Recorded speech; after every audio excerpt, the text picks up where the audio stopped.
기도하심으로 말씀 묵상을 시작하겠습니다. 하나님 감사합니다. 오늘도 말씀 가운데 우리 자신을 잘 조명하고 또 그 말씀 속에 우리를 주님의 길로 잘 세워가는 믿음의 자녀들 될 수 있도록 인도하여 주시옵소서.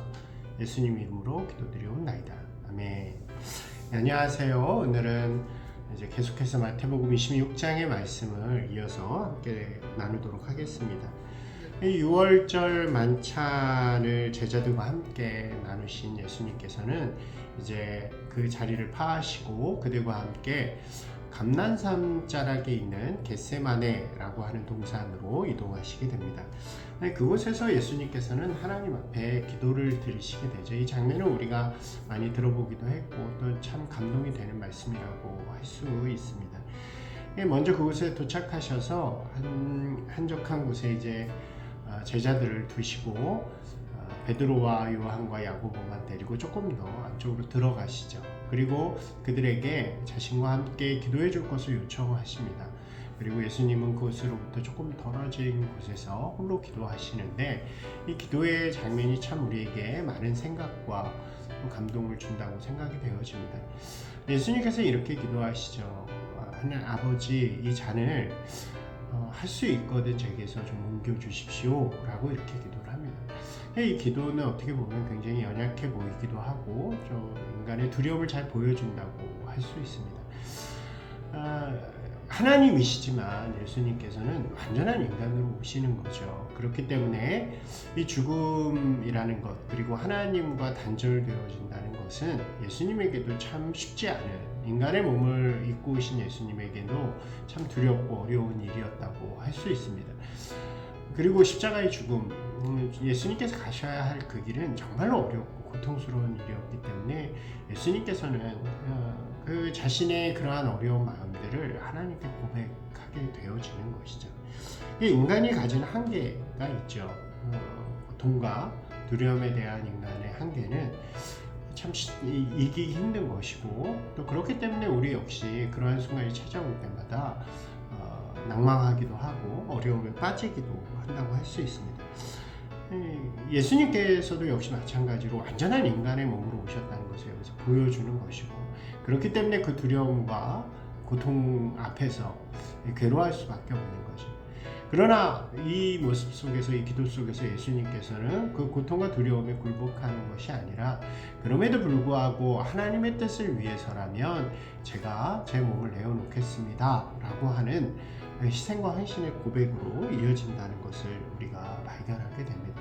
내 뜻이 아니라 나의 뜻대로 하지 마시고 내가 고통과 어려움 속에 있다 할지라도 죽음의 그 두려움이 내 가운데 엄습할지라도 그 길을 가야만 하나님의 뜻이 이루어진다면 제가 그 길을 가겠습니다. 그렇기 때문에 나의 뜻대로 하지 마시고 하나님의 뜻대로 하옵소서 라고 하는 이 예수님의 고백은 참으로 위대한 고백이라고 할 수 있는 것이고 실제로 예수님께서 그 길을 가심으로 그 인간이 할 수 없는 또 죄악된 세상이 감당할 수 없는 그 심판을 예수님께서 대신 감당해 주시게 되는 거죠. 그래서 우리는 예수님을 승리하신 예수님이라고 부르는 것이고 예수님의 그 길을 뒤따르는 자들은 예수님으로 힘입어서 우리도 역시 그 고통과 어려움 속에서 두려움 속에서 연약함 속에서 승리할 수 있게 되어진다고 할 수 있는 것입니다. 이 제자들의 모습은 이러한 예수님의 모습과 이렇게 비교되어지면서 인간의 연약함을 우리에게 다시 한번 잘 보여주죠. 예수님께서 돌아오셨을 때마다 그들은 육체적인 어려움을 극복하지 못하고 잠들어 있었고 또 예수님과 함께하지 못했던 것이 바로 그들의 모습이었다고 할 수 있습니다. 아직까지 이들의 모습은 좀 연약하기도 하고 부족하기도 한 그런 모습을 가지고 있는 거죠. 그러나 후에 예수님께서 십자가에 달려 돌아가시고 성령님이 그들 가운데 함께 하실 때에 그들은 그들의 두려움을 이겨내고 그들 역시 자신들의 십자가를 지고 예수 그리스도의 길을 뒤따르게 되는 것을 우리가 볼 수 있습니다. 역시 주님의 뜻 안에서 주님이 가신 그 길을 마음에 품고 또 주님을 경험하면서 그들 역시 승리하는 자들이 되어지는 거죠. 이어지는 이야기는 베드로가 이제 등장하게 되는데 역시 이 모습도 인간의 연약함을 잘 보여주는 이야기라고 할 수 있습니다.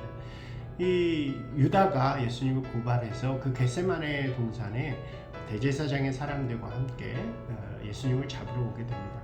그때 등장하는 한 인물이 제자들 중에 한 명이라고 마태복음에 되어 있는데 다른 복음서에서 그가 바로 베드로라고 표시되어 있죠. 그는 칼을 들어서 그들과 맞서려고 하지만 예수님께서는 그것을 제지하십니다.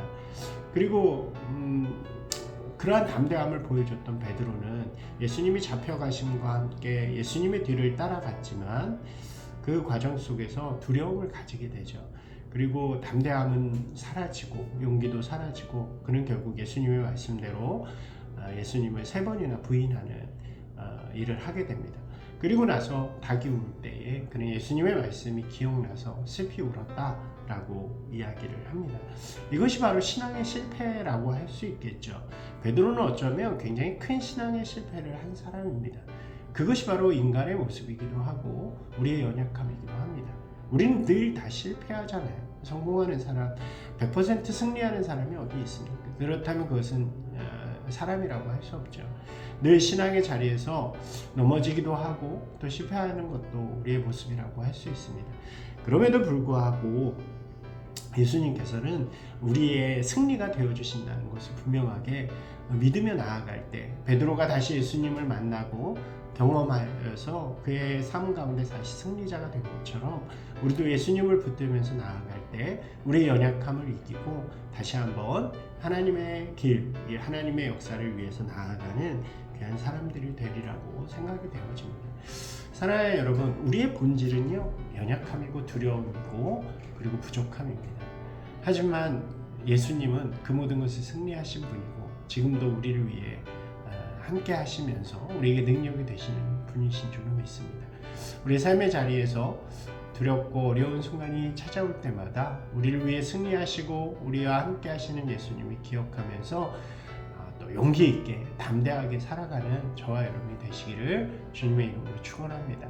오늘 이 말씀을 다시 한번 읽으시면서 우리 함께 기도하도록 하겠습니다.